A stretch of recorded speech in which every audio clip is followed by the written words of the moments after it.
the bustling city of Phoenix, Arizona, in the 1920s, a time of prosperity and newfound freedoms. Yet, beneath the glittering surface, a dark secret was about to unfold. The story of Winnie Ruth Judd, a young woman who would become known as the Arizona Trunk Killer, is a tale of obsession, betrayal, and a descent into chilling violence.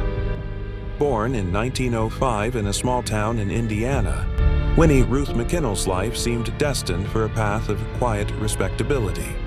Her father, a Methodist minister, instilled in her a sense of morality and duty.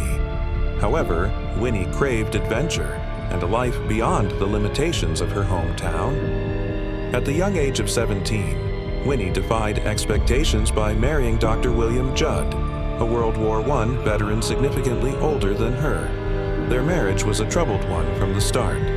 William struggled with morphine addiction, and the couple moved frequently, unable to find stability.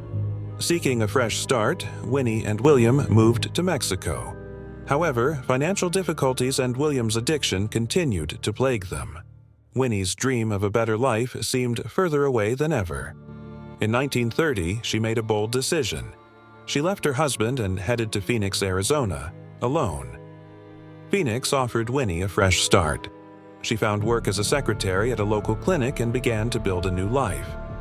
Soon, she befriended two other young women, Agnes Leroy and Hedvig Samuelson. However, a new obsession soon took hold of Winnie. She became infatuated with Jack Halloran, a wealthy and charming businessman.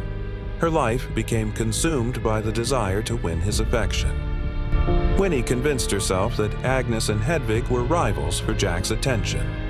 A seed of jealousy was planted, growing into a consuming rage. On a fateful night in October 1931, a horrific crime unfolded in Winnie's apartment. The exact details remain murky, but the evidence pointed towards a violent struggle and a brutal murder. In a desperate attempt to cover her tracks, Winnie packed the bodies of her friends into 2 trunks and shipped them to Los Angeles. The gruesome discovery sent shockwaves through the nation. The case became known as the Trunk Murders. Authorities launched a massive manhunt for the killer. Eventually, the investigation led them to Winnie Ruth Judd. She was arrested and charged with the murders of Agnes Leroy and Hedvig Samuelson. The trial of Winnie Ruth Judd was a media sensation. The courtroom was packed with spectators, and the case was covered extensively by newspapers and radio broadcasts. The prosecution presented a compelling case, highlighting the gruesome nature of the murders and the circumstantial evidence linking Winnie Ruth to the crime.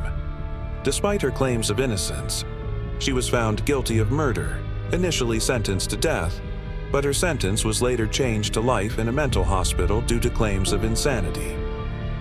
While in the asylum, Judd managed to escape 6 times over the decades, including a final escape where she lived under a false name for 6 years. She was eventually recaptured but released on parole in 1971. The case of Winnie Ruth Judd remains one of mystery and intrigue. Was she truly guilty, or was she a victim of circumstance and manipulation? To this day, the Arizona Trunk Murders continue to puzzle true crime enthusiasts and historians alike. The case of Winnie Ruth Judd has inspired countless books, films, and documentaries. It continues to fascinate true crime enthusiasts and serves as a chilling reminder of the dark side of human nature. The story of Winnie Ruth Judd is a cautionary tale about the dangers of unchecked obsession and the devastating consequences of violence. It is a reminder that even the most ordinary people can be capable of extraordinary evil.